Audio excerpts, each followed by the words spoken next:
What's going on, guys? We are Tottenham TV, back here with another episode of the 5 takeaways as we beat Aston Villa 2-1 at the Tottenham Hotspur Stadium yesterday, which is exactly what the doctor ordered, and lovely to get back to winning ways after a very hard 3 weeks after back-to-back losses to Crystal Palace, Arsenal and Chelsea. So yeah, let's get into the 5 takeaways and let's start off with the first takeaway, and that is a Royal showing. Yes, so Emerson Royale had a really fantastic performance throughout the game against Aston Villa, and the stats back up how effective he was as well. He was first on the pitch for interceptions, making 4. He was second for tackles, second for clearances. He also had the most touches on the pitch as well of any other Spurs player, and won the most free kicks. So he really was really effective going both ways, and hopefully he shows more commanding performances because he really dominated that right-hand side, and that was the most impressive thing about it. He didn't let anything overawe him, and he was getting up and down that right-hand side throughout the whole 90 minutes, and it was a brilliant display. Yeah, and doing that against an Aston Villa side who have recently come into form as well, very, very impressive. And, you know, looking on the pitch yesterday, Sonny aside, I did think he was our best player on the pitch yesterday. So definitely credit to him. And, you know, these people that were putting him down, saying Tommy Arsenal looks the much better signing after the first couple of games, well, people aren't saying that after this weekend, seeing as Tommy Arsenal struggled and Emerson really thrived for the first time for us this season. So hopefully more of that to come. Let's have a look at the second takeaway, and that is press success. So there's been a lot documented about Tottenham's lack of efficiency with their pressing this season so far, with Tottenham having the lowest pressing success percentage in the league before yesterday. But yesterday there was a lot more efficient pressing from Tottenham. They had the highest, their highest pressing success percentage of the season, 30.7%, which they haven't had any higher. And even though they've pressed more in other games, they had the second most successful pressures yesterday, and the percentage ratio was their highest. So it showed that Tottenham, even though they didn't press as much as maybe in other games, they pressed a lot more efficiently and were able to force Aston Villa backwards and win the ball back a number of times in higher positions than in previous games. Exactly. How many times have we said it this season alone, but not just this season, over the past couple of seasons as well? It's not about how much you press. It's not about...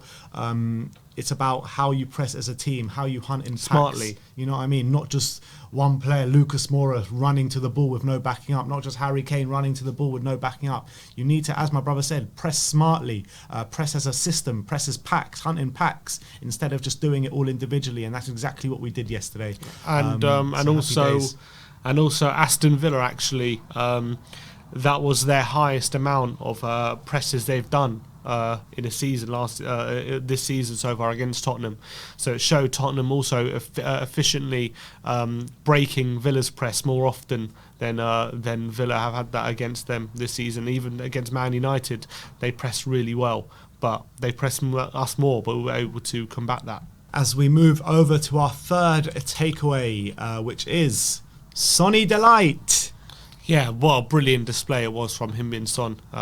Overall, obviously got 2 assists, which were 2 brilliant assists. I thought really patiently waited for the pass to get to COYS, who obviously slotted it home. And I thought as well, the second assist, how he skinned House on the left-hand side and got it through to obviously an own goal from Matt Target in the end. But he had 5 shots, only second to Kane, 2 key passes, only second to Lucas, 3 dribbles, only second to Højbjerg, and 2 accurate crosses as well, which was the most on the pitch. Was an all-round stunning display from Sonny, and he now has 3 goals and 2 assists in 7 games this season, so 5 goals and assists in 7 games. So he's still stepping up for us at the moment.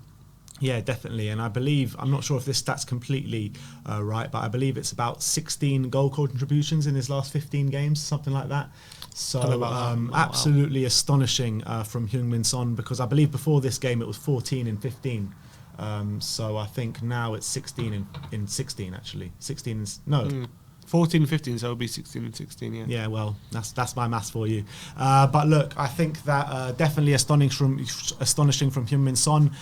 Sonny was unplayable yesterday, absolutely unplayable, skinning the Villa defenders time and time again, and he's really stepping up for us when it really matters. And I thought yesterday was his best performance for a very long time, and like I said, absolutely unplayable.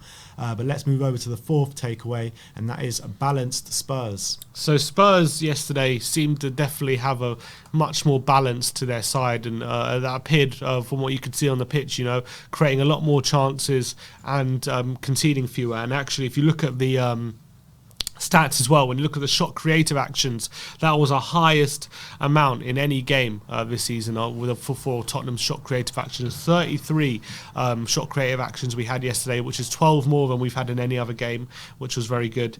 And also we conceded the least, 15 yesterday, than in any other game. No, we haven't, even against Watford we had more, so we conceded more. So really showed a much better balance to Tottenham, restricting the opposition from creating, and also creating a lot more than in any previous game. Yeah, we probably created more yesterday than we have in all of the games combined so far this season.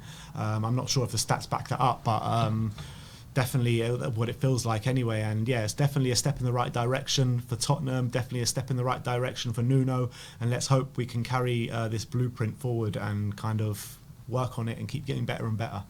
Let's move over to the fifth and final takeaway, which is looking up.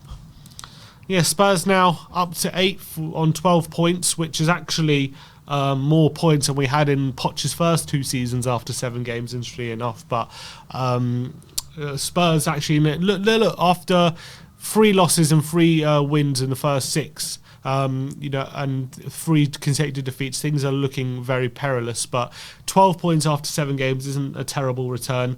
And it's look, it's only 4 points off top spot when you look at it that way, which is after 7 games. And Nuno obviously stopped the rot, and also was in danger of becoming the first manager since Martin Jol in 2004 to lose 4 consecutive games. So he stopped that rot, and now we can start looking forward. And with games coming up against Newcastle, West Ham, Man United, some tough games coming up, but hopefully some opportunities maybe to surprise people even more. And it was a positive reaction to those 3 defeats, and obviously the momentum might slow on because we're going into another international break, but hopefully we come back strong after that. Yeah, I mean, cast your mind back to last international break. We're going into it top of the league, you know, with 3 wins out of 3. The international break completely screwed our momentum up, so let's hope it doesn't happen again. But it's nice to go into the international break with a bit of a good feeling behind us again, and hopefully long may it continue. It's luckily that we don't have the madness of the quarantine situation that we had last year, and it is going to get a little bit better this time, albeit they are still going to need to quarantine, but at least they quarantine inside Hotspur Way and get training done. So look, I think that when you're looking at the outlay of the season, obviously it was getting a bit worrying the past couple of weeks, but I think this game now has eased some people's nerves, and hopefully we can kick on from here. And like you say, the next 3 games, Newcastle, West Ham and Man United, if we can pick up points in each of those games, then you know, this season's going to have a more of a positive outlook on it, isn't it? And hopefully people can put to bed any thoughts of Nuno out or Nuno getting sacked, because that's not going to happen anytime soon, I don't think. Completely agree. But I think if we would have lost yesterday, I mean, it would have been a real question. It really would have. But we did win, and we won quite well, so happy days. Let's move forward. Let's carry this positivity into this, you know, when football returns against Newcastle, and let's hope for another 3 points. But that is our 5 takeaways from the 2-1 win against Aston Villa yesterday. Let me know if you have any other takeaways, or if you agree or disagree with our takeaways. Let me know in the comment section below. Like, subscribe and comment, and as always, come on you Spurs.